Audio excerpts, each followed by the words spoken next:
Alright, hey everybody, welcome back to the channel. This is Rob here at Smirking Gun Reviews. I know this wasn't in my July, what's coming up in July list. It's because I kind of forgot about it. There's so much going on. And they're constantly releasing new things on every streaming service that sometimes it's hard to keep up. But I am excited to be back talking about Stranger Things Season 3 because I'm a big fan. I was a big fan of it right before, before the show even came out. I had the t-shirt. I was that, like, I knew I was going to like it, and it did not disappoint. And Season 2 was sometimes bigger isn't better all the time. I liked it just fine, but I was glad that they took some extra time before they released Season 3, maybe to kind of work things out a little bit.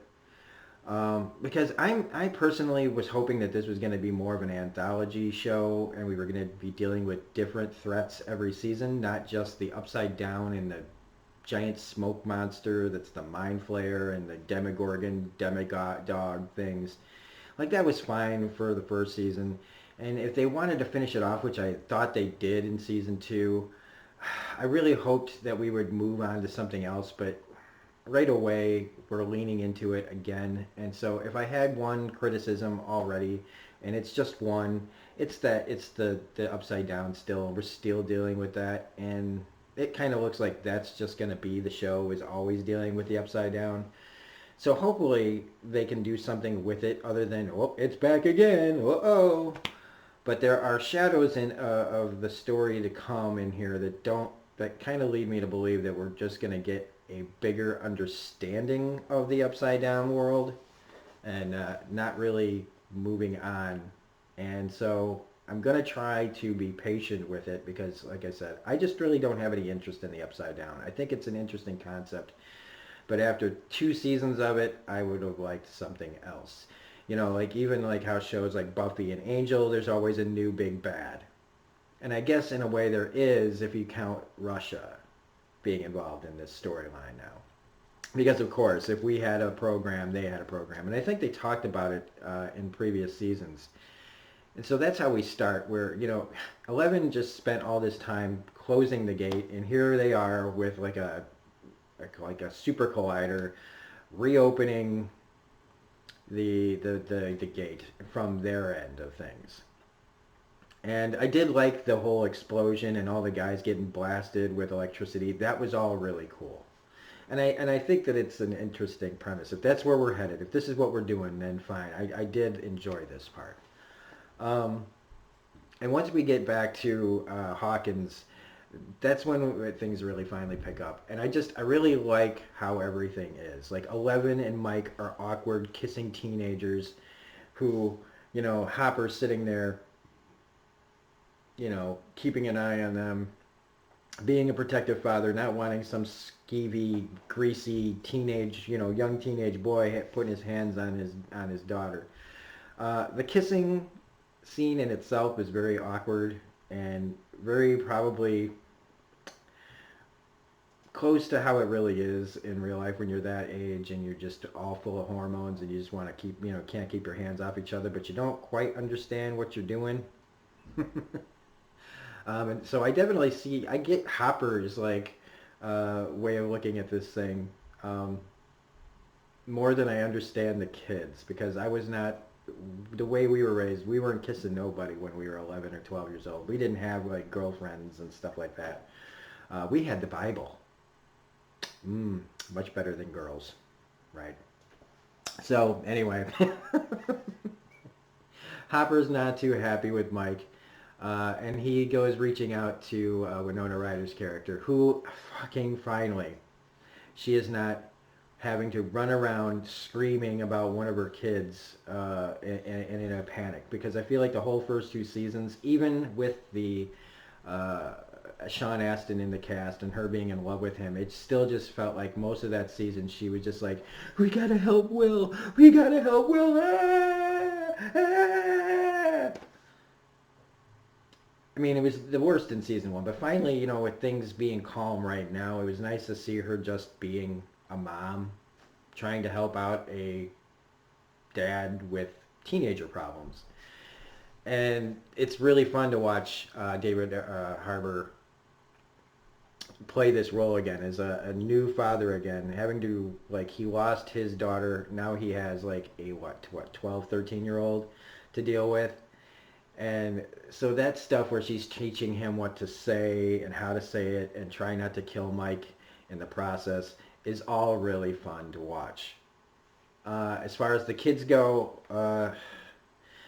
I hope that it sounds like Eleven's got a bigger vocabulary now. I hope that she can actually speak in full sentences that don't sound like she's trying to find the words, and I don't know. I'm kind of over that. I hope she's kind of over things too, because I'd like a full performance out of her instead of just kind of.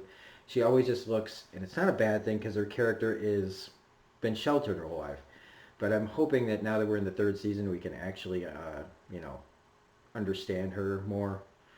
And we got Max and Luke. They're dating, and Dustin has just come back from his summer camp, which Dustin's the one I relate to the most, but at the same time, he's also like the most annoying. But the thing is that I think that I feel that way because Dustin is like a reflection of myself when I see the awkwardness and the loneliness and the desperation to be liked and be like everybody else. I mean, he is the odd man out. He always has been. He knows all this nerdy stuff and he's really into all the stuff that they are, but I think on a different level. They're doing it because it's just what kids do. He does it because it's what he loves. And so everybody else is pairing off, and he's the one that has to have the story, of course, of the, oh yeah, my girlfriend lives in Utah. I met her at summer camp. She's totally real. I have a homemade radio to talk to her. And of course Dustin's the kind of guy who would build, like if he wanted to, if the problem with having a girlfriend was he wasn't going to be able to talk to her, of course he's going to build a radio. He's going to do whatever it takes. And again, that's like kind of how I feel. Like if I was in that situation, I'd suddenly know how to build ham radio so I could talk to my girlfriend. But you can just definitely feel that he feels like left out, that he went away and everybody else moved on. Even if Will is also, he's struggling. He's feeling that pull again from the mind flare that was in his body now that it's apparently being let loose again from a different side of the world. And then again, that just gave me twinges of, oh, please, come on, tell me we're not going to have like half a season of just Will again being possessed by this thing. What do we do? What do we do? Like, I just don't want this again. But of course it's traumatic and it's going to be a part of him. And so I didn't mind that they put that in there. It's, even if this wasn't the story that we were going to get, that this thing is going to come back again, I'm still fine with that they included it, because if that would carry with you your whole life, you would be having flashbacks and nightmares forever. And as a kid, it'd be even worse. And being like that, nobody else can really understand what Will went through. They can all say like, "Oh, hey, how are you doing?" Well, hang on, I'm gonna go kiss my girlfriend. Like, they don't. They tried. They all did what they could to save him, but they still don't quite understand. They're still kids. They're still little narcissists who are all about themselves and doing, whatever they want. It's like in the after the fact, like, oh, hey, are you okay? Okay, great. I'm gonna go back to kissing my girlfriend. Steve, cool Steve, the guy who I think is the standout of the show, because he plays against the type that this show could have gone with, which was the boyfriend who, is with the girl that makes other people feel like shit, and then, he gets his comeuppance and that's it.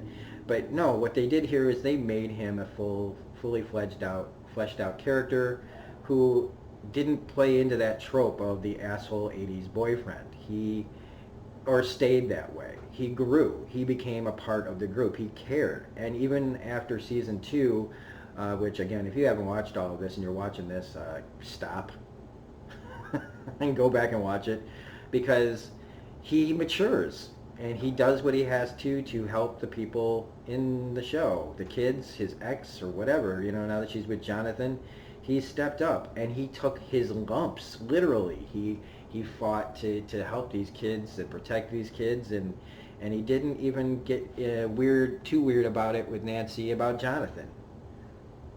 And so and seeing him now like working at the ice cream shop, he's the cool guy is kind of gone, and now he's just kind of like everybody else. And I enjoy watching that. Like even the character seems to know, like, man, if I had just,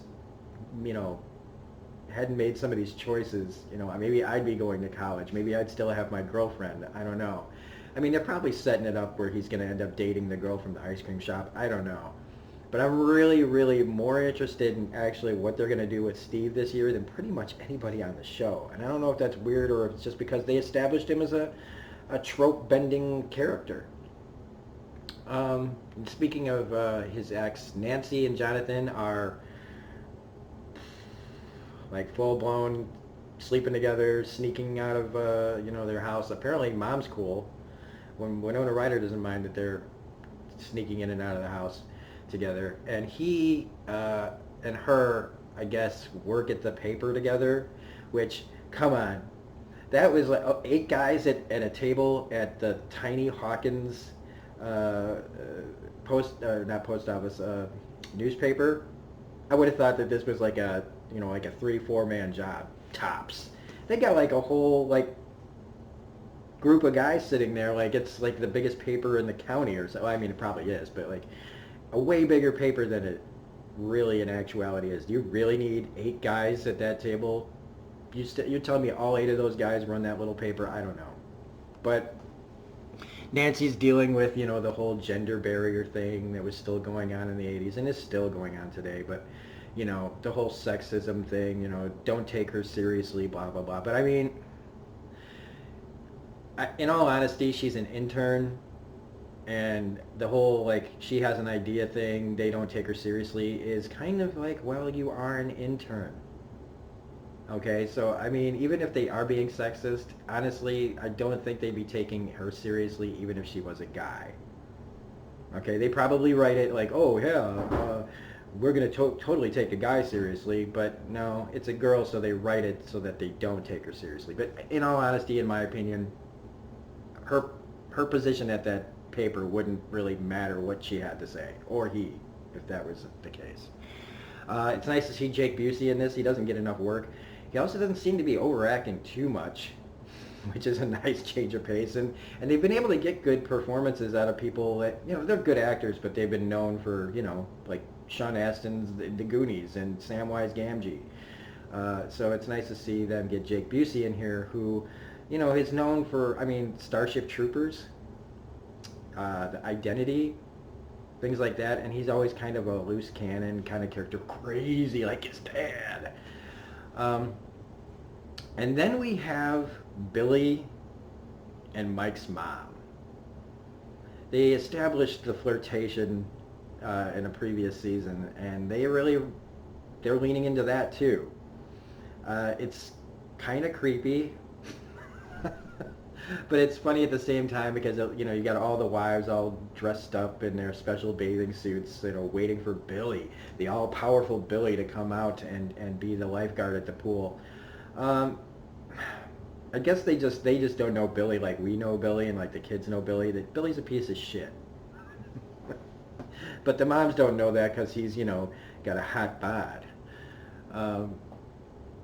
And I didn't know that they were going to go into this. That like Mike's mom's contemplating having an affair with Billy because he pays attention to her. And if you know her husband, yeah, like he just kind of sits there like a lump and doesn't do anything. And but they really set it up that she's gonna go have sex with what? How old is Billy? Like what? 19, 20, maybe 21? I don't know. It's whatever. No judgment, just interesting. But what I like what they do here is, and I know that Billy doesn't die because I saw the picture for the next episode, so clearly he's not dead. I had hoped that they were going to subvert our expectations in a good way and take out Billy like in the first episode. That would have been amazing. But apparently they've got bigger plans for him, so it probably means he's just going to end up being a bigger asshole or probably infected by something in the Upside Down, and then they'll have to make a decision on whether or not they can get it out of him or just straight up kill him. And that'll have to do with Max and causing a problem with her and Luke probably. I know I'm kind of jumping ahead, but it just feels like already that's where the story will probably go, or in some form. And then you got Dustin, who drags everybody out to the, they all came willingly, I guess, but they all go up to the top of, like a high point where he has his special made ham radio, which is pretty impressive for a kid. But usually, and it is kind of totally an 80s fashion that a kid would have all this elaborate homemade stuff. Kind of reminded me of the movie Explorers with River Phoenix, where they build their own spaceship. But in this, he's trying to contact Susie, who's totally real. And I bet you she is real. We're going to find out that she's somebody like really super hot or something like that. I don't know. Somebody unexpected. But who's young enough right now and famous enough right now that I would give a shit? I don't know. We'll see. But instead, he ends up getting a hold of the Russians, who, of course, he did. And throughout this whole thing, we're seeing there was that cool thing with the rats, where all the rats were exploding because they heard that thing, and it sounds like, and it also looks like the Demodogs are back in some fashion. Something's running around that grabs Billy and pulls him into the basement where the rats were all dying. But I mean, that's generally about it. I mean, Mike and Hopper have their conversation where Mike just looks like a douche. I'm sorry. Because again, I'm on Hopper's side. Like, keep your hands off my daughter, man. Because Hopper's trying to be, fair. But I don't know too many dads that wouldn't have just put the hammer down on Mike and been like, you come near my daughter again, you lose a ball, okay? You touch her, you lose both. So it's just a nice way to start. I liked the power outage in the mall. And speaking of the mall, and that it's part of the show, the whole thing with the declining downtown area really hit home for me. Because I remember when I was young, there's a town in Illinois called Waukegan, and there was a mall called Lakehurst Mall, and it was the place to go. It had the Orange Julius, it had, Walden Books, it had all this stuff, and we lived really close by, so we were there at the mall all the time, and it was the happening place to be. But I remember even back then that the mall, I believe, took out all of Waukegan's downtown. Even when I was a kid, Waukegan's downtown was just a ghost town. You could tell that there were all these businesses that had just been run out of business because of the rise of the shopping mall. And I throughout my entire life, I don't think downtown Waukegan, as far as I knew, ever really recovered. And so it still kind of all looks like this really nice lakefront town with nothing going on. It's the last time I was there, and I'm sure, and I hope it's changed in a lot of ways, but the last time I was there, it still looked like a ghost town that had just been never recovered from the mall. And the mall doesn't even exist anymore. So it destroyed a bunch of businesses, and then eventually ran its own course when a bigger mall came around. Nature of the beast, I guess, right? That's just progress. So anyway, I really did like that detail that they put in here, that they didn't have to, which is about small town businesses getting run out, because Winona Ryder's character has a business, not a very good looking one either. That looks like a bodega from my town. So anyway, that's the first episode. Susie, Susie, do you copy? So I'm going to pretty much keep watching these in a row. I got to go to work for about an hour today. But while this is uploading, I'm going to run and do that, and that way I can come back and get another episode up. Because these do kind of clip by really quick. If anybody has any more comments, or if I missed anything, or what you want to talk about, if you disagree with me, fine. That's what's great about all this, is that we all have different interpretations of these things. And so that's it. If you like this review, please hit the like button, comment, share, subscribe, hit the bell for all notifications. Subscribe. Wow, my marbles are full of mouth. If you are not a subscriber yet, please be a subscriber to the channel. I just did a live stream on D's Reviews. If you want to go check that out on D's Reviews channel, we talk about Agents of S.H.I.E.L.D. We just have The Handmaid's Tale. We got Spider-Man Far From Home. We've got tons and tons and tons of content on the channel if you are new here. Otherwise, this is Robert Smirking Gun Review saying we'll be back with Stranger Things Episode 2, Chapter 2 of Season 3 in a little while. Otherwise, have a great day. Enjoy your 4th, and peace.